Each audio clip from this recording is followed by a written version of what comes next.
ఒక్కొక్కసారి 3 సార్లు, 3 సార్లు ఇటు 3 సార్లు ఇటు. చేయలేకపోతే మీరు ఒక్కొక్కసారి చేయండి, తర్వాత 2 పెంచండి, తర్వాత 3 పెంచండి. 3తో ఇనఫ్. అంటే ఇటు 3 ఇటు 3 శ్వాస తీసుకోవాలి, వదలాలి, తర్వాత రిలాక్స్ అవ్వాలి.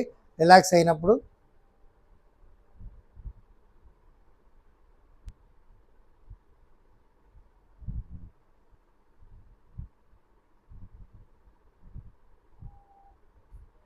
మీకు పొద్దునే కనుక లేచి ఒక 15 నిమిషాలు పోయిన తర్వాత మీ కాలు కుర్చీలు అయిపోయిందో చేసుకున్నారనుకోండి, మీకు ఎంత రిలాక్స్గా ఉంటుందంటే అసలు మామూలుగా ఉండదు అనమాట.